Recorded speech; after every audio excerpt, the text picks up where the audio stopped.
All right, we are going to go on to section 6.15, and we're going to be talking about percent decrease. Now, this section is going to be pretty simple because it's very similar to the last section. But I made a big mistake in one of my examples, so I'm going to be re-recording. And I want you to be aware of that as well. It's very important what part we choose for our little formula. Okay, so a store is selling some gourds. And these are the gourds kind of like at the end of the season. I'm going to try drawing one of those little mini pumpkin gourds. You know what I'm talking about? Kinda. It's not too bad, I guess. And the original price is $3.50 because they're trying to make some money on these things. But they're going to go stale soon. They're trying to get rid of them. So the new sale price is $1 because it's better to dump your inventory for some money instead of, taking a loss and losing all of it for you don't get any money at all. So the question is, what is the percent increase? Sorry, the percent decrease during this sale. All right. For this, we're going to use a almost identical formula than we had last time. And that one, or this one we're going to use now, looks like this. Percent decrease is equal to the amount of decrease over the original amount.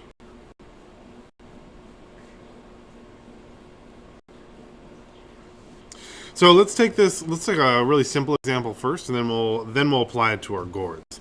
So if I am going from 50 to 40, and I want to know the percent decrease, this is how I would find it. I would first start I have my percent decrease is equal to my amount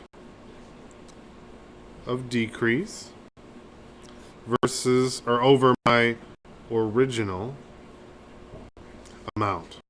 Okay, amount decrease. So I went from 50 to 40. That means I went 10. My original price or my original number here was 50, and I have 1/5, which I know to be 0.2. Now, if I'm going to turn this into a percent, which I do need to do because I'm looking for the percent decrease, I'm just going to move my decimal point 2 over, and I get 20%. Now, the next section, we're going to return to our little gourd problem up at the top, and we're going to solve that. So let's write out our formula first. We have our percent decrease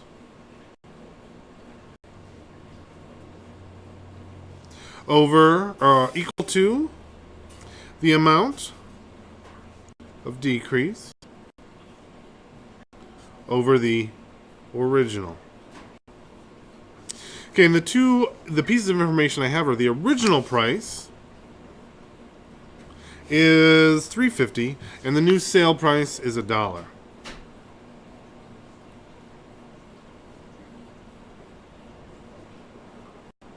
All right, so the amount decrease. So let's see, we had $3.50. We went down $1, and we ended up with $2.50. So the amount that we decreased was $2.50. The original price we started at was $3.50. So now I have $2.50 over $3.50, and that is $2.50 over 3.5 is 0.714. Now, if I'm going to turn that into a percent, all I'm going to do is go 2 decimal points over, and it's going to give me a 71.4% decrease. Should at least try to spell it right. And that's a pretty significant cut, but it kind of makes sense knowing how they're trying to sell as much as they can. Go ahead and go on. I'm going to do 2 more examples if you'd like to see how I set it up 2 more times. All right. Example 1. We have someone's work schedule goes from 20 hours to 18 hours. What's the percent decrease? Okay, we can do that. Percent equals the amount decrease over original equals, let's see, 20 minus, 18, it's supposed to be 18, is 2. So it went down 2. The original hours he had was 20. That's equal to 1/10, which is equal to 0.1. And I can turn 0.1 into a percent pretty easily by moving the decimal 2 places over. And I got, 10%. Let's do one more example. It looks like I'm out of space on this page.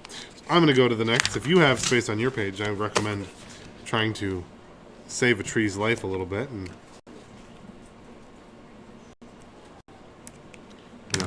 cut down on your murder today. Let's take a look at one more. I'm going to go from 25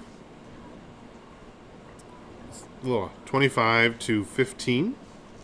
And I've got my percent decrease equals the amount of decrease over the original. Okay, that gives me, let's see, I have 25 minus 15. It's going to give me 10. 10 over my original my original is 25. 10 25ths, I can simplify that to 2 fifths. 1/5 is 0.2. So 2/5 is going to be equal to 0.4. Turn that into a percent. Move the decimal point 2 places over. And I'm going to get 40%. All right? Okay, good luck.